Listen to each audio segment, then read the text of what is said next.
Baiklah saudara-saudara, kita akan membaca bersama-sama ayat yang sudah disiapkan. Silahkan ditayangkan Pak Pur. Lukas pasal 14 ayat 25 sampai 27. Yang tidak membawa Alkitab bisa menyimak di atas Lukas pasal 14 ayat 25 sampai 27. Mungkin saudara tadi heran ya kok Pak Tri main sendiri. Karena musisi kita sedang membantu beberapa gereja, saudara-saudara yang tidak memiliki musisi hari ini ya, kebetulan, jadi saya harus main. Lukas pasal 14 ayat 25 sampai 27 kita baca bersama-sama. 1, 2, 3. Pada suatu kali banyak orang berduyun-duyun mengikuti Yesus dalam perjalanannya. Sambil berpaling ia berkata kepada mereka, "Jikalau seorang datang kepadaku dan ia tidak membenci bapaknya, ibunya, istrinya, anak-anaknya, saudara-saudaranya laki-laki atau perempuan, bahkan nyawanya sendiri, ia tidak dapat menjadi muridku. Barang siapa tidak memikul salibnya dan mengikut aku, ia tidak dapat menjadi muridku." Ayat ini ayat yang biasanya menimbulkan kebingungan ya bagi mungkin saudara-saudara yang baru. Kok ini kok Yesus menyuruh membenci bapak, ibunya, saudaranya laki-laki, saudaranya perempuan, ini apa? Nah ini nanti, ini akan saya bahas nanti ya pada saat saya menyinggung mulai penafsiran ayat ini. Saudaraku, kita akan belajar dalam tema bulan ini yaitu menjadi murid Yesus yang sejati. Kita pertama pada hari ini kita akan belajar tentang syarat-syarat. Yang kita baca ini adalah syarat-syarat. Ya, syarat-syarat menjadi murid Yesus Kristus. Ya. Nah, saya akan mengawali dengan sebuah cerita percakapan antara seorang murid dengan seorang guru, murid TK kira-kira ya.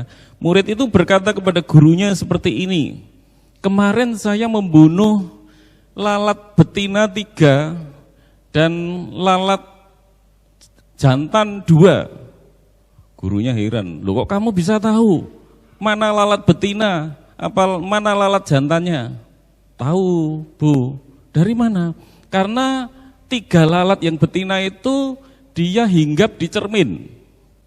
Siapa lagi kalau suka bercermin kalau bukan wanita ya.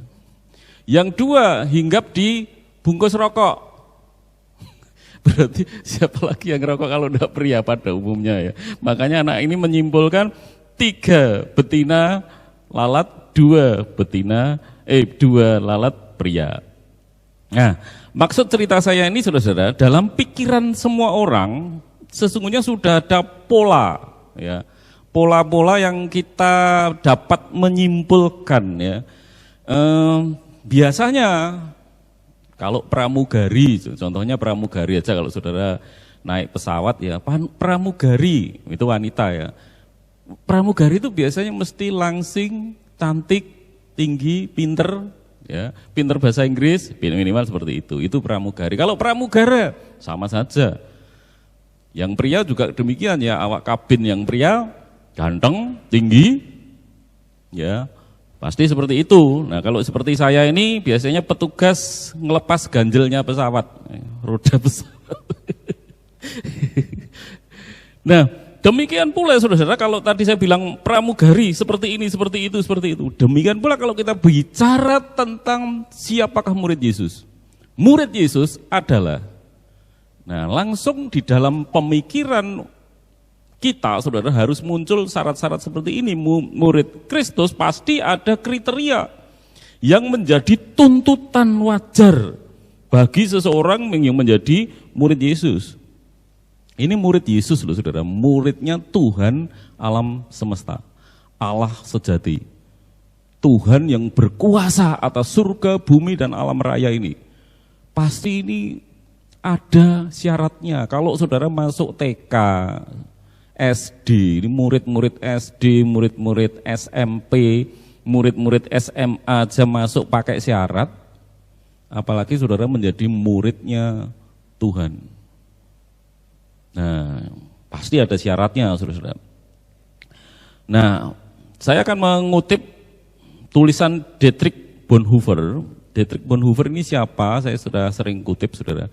Dia adalah pendeta Jerman, salah satu pendeta yang berani melawan rezim yang sedang berkuasa pada waktu itu, yaitu Hitler. Jarang loh saudara, ada pendeta berani menyatakan menentang Hitler. Dan dia sempat ditahan, saudara. Dietrich Bonhoeffer menulis demikian, saudara. Anugerah yang murah adalah pengampunan yang tanpa menuntut pertobatan, baptisan tanpa disiplin gereja, komuni tanpa pengakuan dosa, pengampunan dosa tanpa pengampunan dosa pribadi. Anugerah yang murah adalah anugerah tanpa pemuritan. Nah, ini pentingnya murid, saudara. Makanya menjadi murid itu jangan disepelekan. Aku cukup jadi orang Kristen, Pak Tri. Sebentar, nanti saudara akan tahu bedanya orang yang Kristen dengan murid Yesus. Di sini Bonhoeffer mulai mengatakan, saudara, anugerah yang murah adalah anugerah tanpa pemuritan, anugerah tanpa salib, anugerah tanpa Yesus Kristus yang hidup dan menjelma. Anugerah yang mahal adalah harta yang terpendam di ladang. Ini perumpamaan Tuhan Yesus ya. Demi harta itu, orang yang tahu ada harta terpendam itu, saudara, menjual seluruh miliknya. Ya, seluruh miliknya untuk membeli ladang yang ada harta yang sangat berharga itu. Dia mengutip perumpamaan Tuhan Yesus. Si pedagang harus menjual semua barang-barangnya. Anugerah ini mahal sebab menuntut dari seseorang seluruh hidupnya. Di atas semuanya itu, anugerah ini mahal sebab menuntut Allah memberikan hidup anaknya. Maksud Bonhoeffer gini, saudara, saudara dituntut memberikan semuanya. Ya, memang setelah ditebus kan saudara menjadi milik Yesus. Saya dan saudara itu menjadi milik Yesus. Kenapa kok Allah menuntut gitu? Karena Allah juga memberikan anaknya yang tunggal. Dimulai dari Allah sendiri, saudara. Allah sudah melakukan pengorbanan total ketika memberikan anaknya yang terkasih, pribadi kedua dari Allah Tritunggal. Ya, engkau dibeli dengan harga tunai, dan apa yang sangat mahal bagi Allah tidak murah bagi kita. Makanya pengorbanan Yesus itu maksudnya jangan saudara anggap murah. Oh, saya sudah pasti selamat, lalu saya dan saudara menjalani kehidupan seenaknya sendiri. John Calvin dan yang lain berkata, itu iman yang semu. Iman sejati selalu menghasilkan pertobatan. Iman sejati menghasilkan perubahan. Ya, saya lanjutkan. Di atas semuanya itu disebut anugerah sebab Allah tidak menganggap anaknya terlalu sayang untuk dipakai membayar hidup kita, tetapi menyerahkannya bagi kita. Anugerah yang mahal adalah inkarnasi Allah. Dinilai berdasarkan doktrin Luther, reformasi merupakan pewahyuan dari anugerah Allah yang mahal. Sayangnya, nah ini saudara, diakhiri dan dihancurkan oleh sikap kekolotan para pengikutnya. Hal ini tidak bisa disangkal oleh mereka. Pembenaran yang berdosa di dunia diturunkan nilainya menjadi pembenaran dosa dunia. Anugerah mahal diubah menjadi anugerah yang murah tanpa pemuritan. Disinggung lagi, tanpa pemuritan. Nah, jadi tema ini, bulan ini menjadi penting sekali saudara, karena saudara nanti tidak hanya dibuat menjadi anggota gereja saja dan puas berhenti sampai di situ. Saudara dan saya menjadi orang Kristen cukup, tidak bisa, karena harus menjadi murid Yesus. Itu perkataan dari ayat yang di dalam ayat 27 tadi, barang siapa tidak memikul salibnya dan mengikut aku, ia tidak dapat menjadi muridku. Amanat agung Tuhan Yesus yang terakhir sebelum dia naik ke surga, jadikanlah semua bangsa muridku. Jadi saudaraku, jangan saya dan saudara berhenti, saya orang Kristen, saya percaya Yesus, beres. Mandatnya Yesus, jadikan semua orang muridku. Kalau kamu tidak mau memikul salib, kamu tidak dapat jadi muridku. Ini berarti serius saudara, menjadi murid ini adalah hal yang sangat penting. Kita akan terus maju saudara, pentingnya apa? Ellen itu sering berbantah-bantahan waktu Putri masih hidup ya, bantah-bantahan dengan saya. Ya, Pak, Aku ini sebetulnya mirip mama loh, ndak ada mirip-miripnya dari papa. Saya bingung saudaranya melihat Ellen, putih, saya hitam. Hitamnya karena renang loh saudara, alasan. Aku putih wah, papa hitam, kukuku ya putih loh. Terus, aku itu ndak ada wajah-wajahnya papa itu ndak ada. Ya, saya ngomong lah, aku melu urunan. Kok anggap renek mirip-mirip ya? Tapi sebetulnya saya ngomong ke Ellen, Len, gigimu itu gigi papa itu. Nek bosone Jawa untu. Gigimu itu gigi papa itu karena meruntus gitu ya. Ya saya katakan paling enggak ada bagian giginya lah. Nah, mengapa ini terjadi? Ini saya ceritakan saudara, karena buah jatuh itu kan tidak jauh dari pohonnya. Anak itu mesti ada mirip-miripnya, enggak tahu ya, suami istri anggap saja satulah, enggak usah diperdebatkan lebih mirip siapa. Memang kadang-kadang ada yang mirip bapaknya saja, ada yang lebih mirip ibunya, tapi mesti ada sedikit-sedikit warna gabungannya ya. Tetapi suami istri jadi satulah. Tapi anak itu pasti akan ada mirip-miripnya, kalau enggak bapaknya, ibunya, atau dua-duanya. Itu seorang anak. Nah, sekarang pertanyaannya saudara-saudaraku yang dikasihi Tuhan, saya dan di saudara itu disebut pengikut Kristus. Ya. Allah itu Bapak kita. Yesus itu pemimpin kita. Kita mengikuti Dia. Mengikut Yesus keputusanku. Berarti kan saudara mengikut Yesus ya. Yang saudara ikuti Yesus, hidupnya Yesus, stylenya Yesus, semua tentang Yesus yang saya dan saudara ikuti. Saya tunjukkan saudara, Yesus menderita. Pertanyaan saya pada saudara, apakah saudara menderita? Kalau saudara mengikuti Yesus mestinya menderita. Tidak tahu penderitaannya tidak harus dianiaya loh, karena negara kita tidak menganiaya orang Kristen, bersyukur. Tapi mesti ada penderitaan di situ. Kalau benar-benar saudara mengikuti Yesus. Siapa lagi yang mengikuti Yesus? Petrus menderita. Paulus menderita, dirajam, dicambui, dipenggal terakhir. Saudara, apa? Menderita apa enggak? Salah satu. Makanya saudara-saudara tadi lihat, kalau kamu tidak memikul salib, ya. Nah ini saudaraku yang dikasihi Tuhan, sayangnya banyak orang Kristen sekarang bukan memikul salib, memikul karung duit. Ya, kita ini murid Yesus di Alkitab atau muridnya Eyang Sujo di Gunung Kawi? Kok yang saudara dan saya pikul duit, bukan salib? Karena orang Kristen sejati itu pikullah salib. Artinya saudara-saudara bukan berarti saudara yang punya duit langsung membuang uangnya semua memberikan ke gereja, enggak. Apa artinya kekayaan itu? Nanti itu akan saya sebutkan di nisan, batu nisan dalam akhir khotbah saya. Tapi saudara mulai mengenali dulu bahwa Yesus itu yang saudara ikuti adalah Yesus yang memikul salib, Yesus yang menderita. Rasul-rasul yang mengikuti Yesus menderita semuanya. Nah kok saya dan saudara tidak? Ini pertanyaan besar loh. Ini serius saudara, ini pertanyaan besar. Kenapa saya dan saudara tidak menderita? Itu pertanyaannya. Matius 7 ayat 13 sampai 14. Kita baca bersama-sama saudara. Matius 7 ayat 13 sampai 14. 1, 2, 3. Masuklah melalui pintu yang sesak itu, karena lebarlah pintu dan luaslah jalan yang menuju kepada kebinasaan, dan banyak orang yang masuk melaluinya. Ayat 14, karena sesaklah pintu dan sempitlah jalan yang menuju kepada kehidupan, dan sedikit orang yang mendapatinya. Yesus berkata, loh saudara, sesaklah jalan dan sempit lah jalan yang menuju kepada kehidupan. Sempit loh saudara. Kita kok jadi mudah masuk hidup kekal, kok jadi mudah ya percaya Yesus, simpel masuk surga. Kok jadi mudah? Ini yang diprihatinkan Bonhoeffer.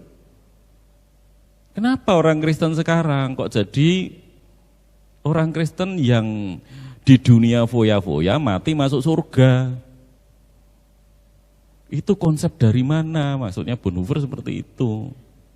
Nggak ada konsep kayak gitu. Di dunia foya-foya mati masuk surga. Nggak ada kayak gitu. Itu iman yang semu. John Calvin ngomong gitu. Karena iman sejati itu selalu menghasilkan perubahan hidup. Iman sejati itu menggerakkan orang untuk berubah dan mengabdi kepada Tuhan. Jalan yang sempit itu sekarang ini dibuat lebar oleh pengkhotbah zaman sekarang. Sudah lebar masih diberi bonus berkat yang berlimpah-limpah. Dan diberi bonus lagi ratusan janji indah lainnya. Yang dikutipi itu khotbah-khotbah itu sekarang mesti janji-janji jangan kamu khawatir. Tuhan Allah, apapun yang terjadi dalam hidup saudara, Allah beserta saudara, amin. Gitu saudara mesti, amin, haleluya. Padahal ayat itu diucapkan, aku menyertai kamu sampai kepada akhir zaman. Konteksnya apa saudara? Konteksnya ayat itu, karena itu pergilah. Bukan dalam rangka saudara menghadapi kesulitan, masalah keuangan, masalah penyakit, lalu saudara mengklaim itu. Karena itu pergilah, jadikanlah semua bangsa muridku dan baptislah mereka dalam nama Bapa dan Anak dan Roh Kudus, dan ajarlah mereka melakukan segala sesuatu yang kuajarkan kepadamu, dan ketahuilah aku menyertai kamu. Kamu siapa? Yang pergi memberitakan Injil. Bukan orang Kristen yang nyanyi, sorak-sorak, amin, amin, amin, pulang lalu disertai, bukan gitu. Makanya khotbah-khotbah semacam ini, gereja-gereja sekarang ini mengambil ayat-ayat untuk hanya memberi penghiburan. Ya itulah yang disebut Bonhoeffer tadi, saudara. Jalan yang sempit ini sekarang dilebarkan. Padahal jalan lebar itu menuju kepada kebinasaan. Karena jalan yang menuju pada hidup kekal itu, ini perkataan Tuhan Yesus loh, Matius 7 tadi, itu sempit dan sedikit orang yang dapat masuk melaluinya. Nah sekarang saudara sudah tahu ya, berarti orang Kristen tok, kalau saya dan saudara hanya berhenti sebagai orang Kristen, beribadah di gereja selesai, ternyata ada masalah serius kalau saya dan saudara ke gereja menjadi Kristen, KTP Kristen, tetapi tidak menjadi murid Yesus. Sekarang apa syaratnya menjadi murid Yesus? Mari kita mulai kupas satu persatu. Ayat 26. Jikalau seorang datang kepadaku dan ia tidak membenci bapaknya, ibunya, istrinya, anak-anaknya, saudara-saudaranya, laki-laki atau perempuan, bahkan nyawanya sendiri, ia tidak dapat menjadi muridku. Nah sekarang saya ingin membahas kata membenci dulu ya, mungkin supaya saudara, loh ini kok katanya ajaran Kristen, ajaran Yesus itu kasih kepada yang pertama, kasihlah Tuhan Allahmu dengan segenap hatimu, yang kedua, kasihilah sesamamu manusia. Lah kok ini suruh membenci, maksudnya apa? Nah saudara-saudara, konteks dalam budaya Yahudi pada waktu itu, kata membenci ini seringkali maksudnya bukan membenci. Nah, ini saya kutipkan Maliaki pasal 1 ayat 2-3. Ini contohnya penggunaan kata membenci, ya. Kata membenci itu sudah lihat di situ. Tapi maksudnya apakah betul-betul membenci? Benci sampai enggak mau ketemu, terus tiba-tiba jadi orang Kristen memusuhi orang tuanya, memusuhi ayahnya, ibunya, anaknya, bukan gitu pasti. Maliaki 1 ayat 2-3. Saudara kan melihat di sana penggunaan kata membenci. Aku mengasihi kamu, firman Tuhan. Tetapi kamu berkata, dengan cara bagaimanakah engkau mengasihi kami? Bukankah Esau itu kakak Yakub? Yakub itu maksudnya Israel, itu menjadi bangsa Israel. Demikianlah firman Tuhan. Namun aku mengasihi Yakub, tetapi apa saudara? Membenci Esau. Pertanyaannya, apakah benar Tuhan itu membenci Esau? Aku benci Esau. Enggak mungkin lah. Ya, seluruh ciptaan, seluruh manusia itu ciptaan Allah. Kata membenci itu sebetulnya kalau di dalam konteks Yakub dan Esau, Allah itu memilih Yakub dan bukan Esau. Ya, Allah itu memilih Yakub dan bukan Esau. Nah, kata membenci di dalam konteks tadi, di dalam pemikiran Yahudi tadi, makanya ini masalah seperti itu, saudara. Allah lebih memilih ini dan bukan ini. Oleh penulis kitab Malyaki itu, saudara, menulisnya Allah mengasihi Yakub dan membenci Esau. Padahal tidak mungkin Allah membenci. Orang-orang yang akan masuk neraka itu bukan orang-orang yang dibenci Tuhan. Tidak, saudara. Allah, Alkitab sudah memberi kesaksian bahwa karena begitu besar kasih Allah akan dunia ini, sehingga dia memberikan anaknya yang tunggal. Seluruh dunia ini dunia yang dikasihi Tuhan. Karena dia penciptanya, dia yang membuat, dia yang menciptakan. Pasti dia mengasihi. Dan di dalam 1 Yohanes dikatakan Allah adalah kasih.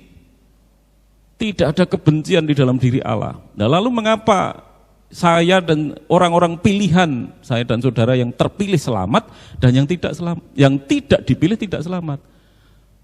Nah, saudaraku yang di dalam pemikiran ini sesungguhnya orang yang dipilih sesungguhnya semua orang harusnya binasa di neraka. Tetapi beberapa orang dipilih Tuhan, diambil Tuhan, diampuni, dibayar hukumannya oleh Yesus Kristus di kayu salib dan diselamatkan. Bagi orang yang dipilih ini anugerah, bagi yang tidak dipilih dibiarkan. Makanya saudara-saudaraku, kalau yang disebut pandangan yang sesat itu hyper Calvinis itu berkata bahwa Allah memilih orang yang diselamatkan dan memilih orang yang dibuang ke neraka. Tidak, Allah tidak memilih orang yang dibuang ke neraka. Allah hanya memilih orang yang diselamatkan saja. Yang tidak dipilih, silahkan berjuang dengan cara kalian. Intinya seperti itu. Kalau bisa mencapai kesucian, ya pasti masuk surga. Tapi Alkitab sudah memberitahu bahwa manusia tidak dapat mencapai kesucian yang diberikan Tuhan. Nah, jadi konteks membenci ini seperti itu, saudara-saudara. Ya, jadi Tuhan Allah tidak mungkin terjebak dalam kebencian. Nah, jadi Tuhan lebih memilih Yakub daripada memilih Esau. Oleh karena itu perkataan Tuhan Yesus harus dipahami bahwa pada saat kita harus memilih orang tua atau Yesus, anak-anak atau Yesus, mbok jangan jadi orang Kristen. Mama nanti kalau jadi orang Kristen jangan di rumah saya. Atau saudara di rumah orang tua. Kalau kamu jadi orang Kristen keluar dari rumah saya. Dalam konteks seperti ini Yesus berkata kamu harus memilih Yesus Kristus. Kalau kamu memilih orang tuamu, Yesus berkata, kamu tidak layak menjadi muridku. Ketika harus diperhadapkan dengan pilihan-pilihan seperti itu, saudara, apakah saudara harus memilih yang muda-mudi, pacaran, tetapi tidak seiman? Harus milih mana? Kalau saudara memilih pacar saudara dan meninggalkan Yesus, saudara memang tidak layak menjadi murid Yesus. Itu maksudnya seperti itu, saudara. Ya, jadi sekali lagi di dalam Alkitab banyak sekali ya. Hukum Taurat pun mengajarkan kasihlah, hormatilah ayahmu dan ibumu supaya lanjut usiamu. Itu hukum Tuhan. Jadi tidak mungkin Yesus sendiri berkata hukum Taurat itu tidak diubah sama sekali. Tidak. Aku datang tidak mengubah meniadakan hukum Taurat, tidak. Satu iota pun, satu titik koma pun tidak diubah, kata Tuhan Yesus. Nah, saudaraku yang dikasihi Tuhan, itu tadi maksudnya seperti itu. Jadi ketika saudara harus memilih antara Yesus atau kekasih, Yesus atau orang tua, Yesus atau warisan. Kalau kamu jadi orang Kristen, kamu saya coret dari daftar warisan. Coret saja, enggak apa-apa. Karena Yesus adalah harta yang sangat berharga, lebih berharga dari apapun. Maksudnya seperti itu. Ya, sekarang kita udah jelas ya maksudnya. Jadi konteks budaya Yahudi adalah pemahamannya seperti itu. Nah, saudaraku yang dikasihi Tuhan, mengapa saya dan saudara harus memilih, memprioritaskan Yesus? Sekarang kita akan masuk ke sana. Saya baru saja membaca cerita tentang, ini kisah nyata saudara, yang menceritakan adalah sahabat mempelai ini. Jadi ketika mempelai, saudara tahu ya, mempelai yang menikah di gereja maju, sujud, mengucapkan janji. Setelah mengucapkan janji, sujud, diberkati oleh pendeta, dan dinyatakan sekarang mereka bukan lagi dua tetapi satu. Biasanya terus tepuk tangan. Nah, setelah tepuk tangan itu kan biasanya mempelai wanita pakai tudung ya, kerudung gitu. Biasanya terus setelah itu karena sudah menjadi istrinya, setelah disahkan oleh gereja itu menjadi istrinya, lalu itu kerudungnya dibuka. Kemudian dicium biasanya. Nah, ini kejadiannya nyata, saudara. Ketika kerudung itu mau dibuka, semua tenang. Ketika dibuka itu si wanita, bah, iseng banget. Semua jemaat yang datang pada ketawa, wah, ini bah, suaminya dikejutkan. Suara seperti itu ya. Nah, ketika seseorang menikah, saudara-saudara, ya, ketika seseorang menikah itu sesungguhnya orang itu di dalam Alkitab dikatakan mereka akan meninggalkan ayahnya dan ibunya dan bersatu dengan istrinya dan keduanya menjadi satu daging. Ketika orang bersatu, saudara, suami istri, dia harus ada yang dijauhi. Ini yang dimaksud Yesus. Kamu harus membenci ayahmu, ibumu, anakmu laki-laki, anakmu perempuan. Harus sekarang ada perenggangan, saudara. Ketika saudara memang benar-benar mau jadi murid Yesus, saudara harus merenggangkan dengan hubungan lain. Karena ketika nanti ada masalah, saudara akan lebih memprioritaskan Yesus. Ya.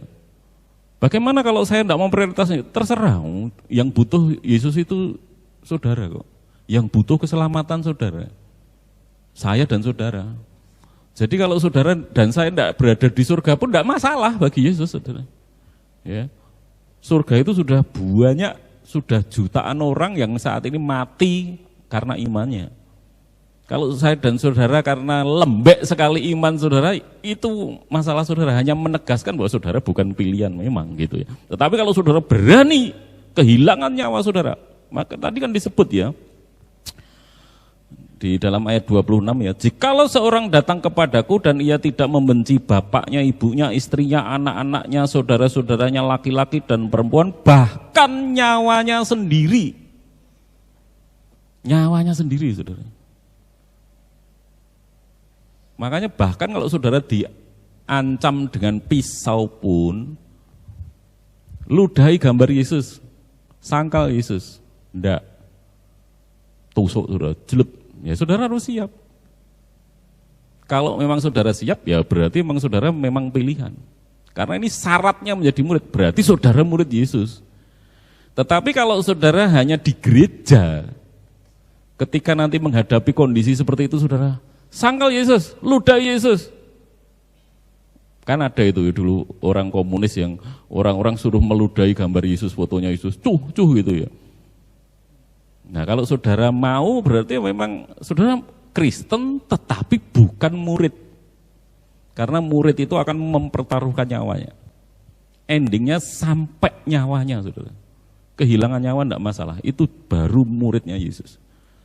Jadi tidak semua orang Kristen murid Yesus, ya ini maksudnya. Orang Kristen ada yang meludahi gambar Yesus, menyangkal Yesus. Pada sekian tahun dia ke gereja, tetapi giliran kena penganiayaan, tidak ke gereja. Kemarin ketika gereja ada isu bom, ya di Surabaya, di Makassar, orang sudah mulai, ojo ning gereja sih. Nah itu berarti dia orang Kristen, tetapi bukan murid Yesus. Karena dia berusaha menyelamatkan nyawanya sendiri. Karena kalau murid Yesus itu jangankan kena bom mati puji Tuhan. Orang-orang martir itu saudara, mau dipenggal, mau dibakar itu malah menyanyi. Karena dia benar-benar bisa membuktikan kepada Tuhan, Tuhan aku benar-benar mengasihi engkau, percaya padamu, menyerahkan hidupku semuanya kepadamu. William Barclay, saudara-saudara, menulis demikian. Bisa saja mengikut Yesus tanpa menjadi muridnya. Nah ini tadi yang saya sebut ya. Menjadi pengikut dalam kelompok tanpa menjadi prajurit sang raja. Menjadi pendompleng dalam pekerjaan besar tanpa harus membawa beban. Jadi kalau saudara orang Kristen yang mencari enaknya saja, tidak mau resikonya, Kira-kira ke gereja ada masalah beban nyingkir dulu. Nanti nek wis aman baru balik lagi. Itu bukan murid Yesus. Itu orang Kristen tapi bukan murid Yesus.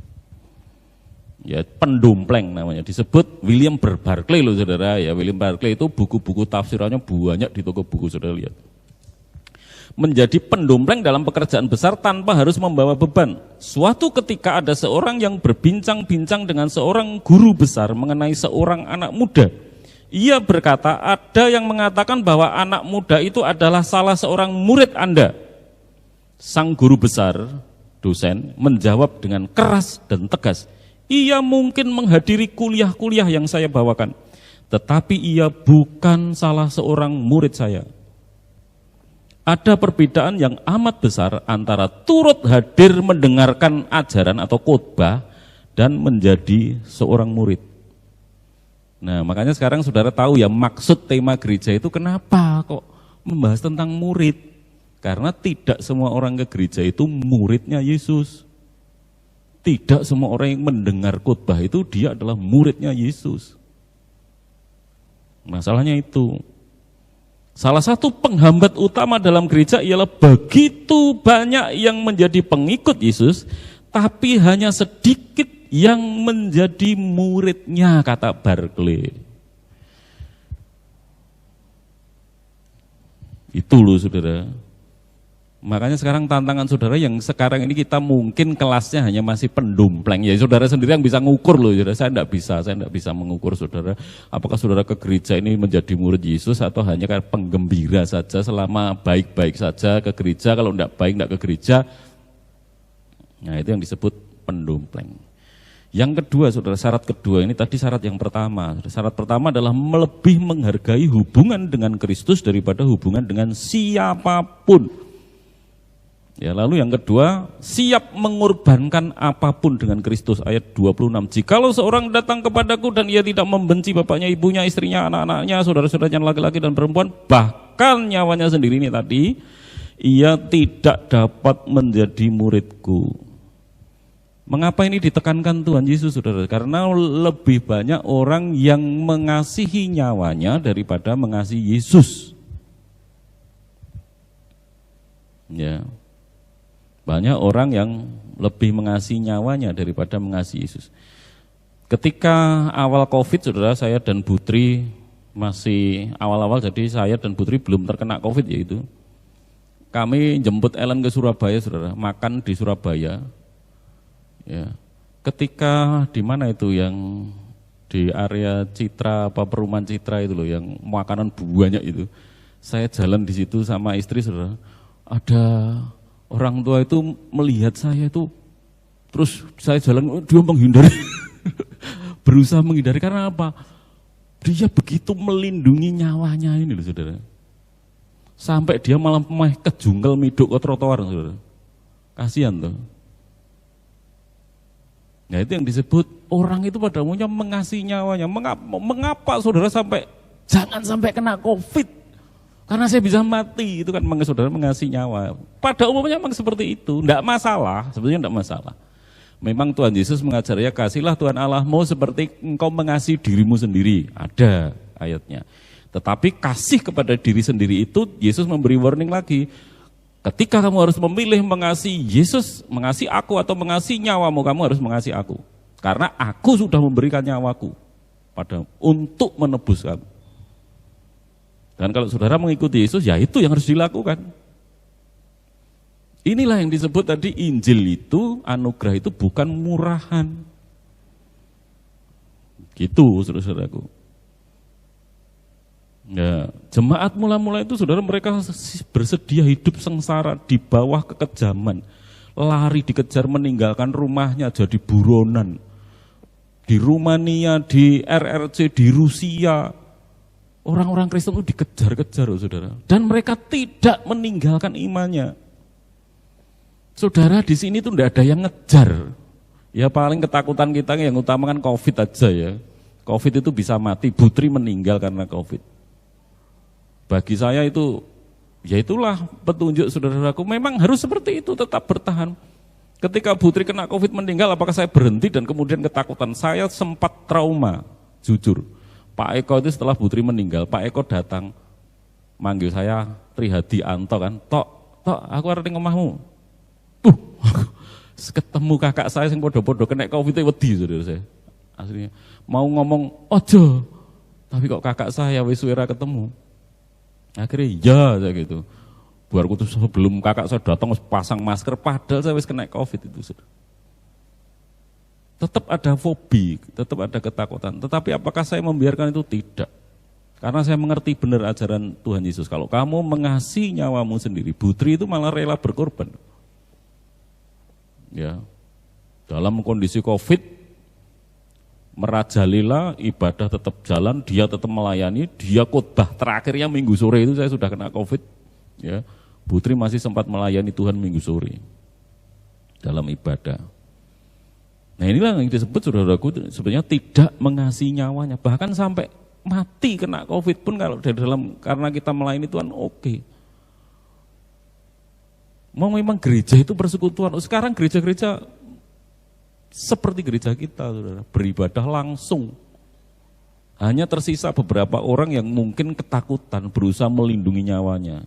Nah, makanya pada pagi hari ini saya jelaskan, saya tegaskan.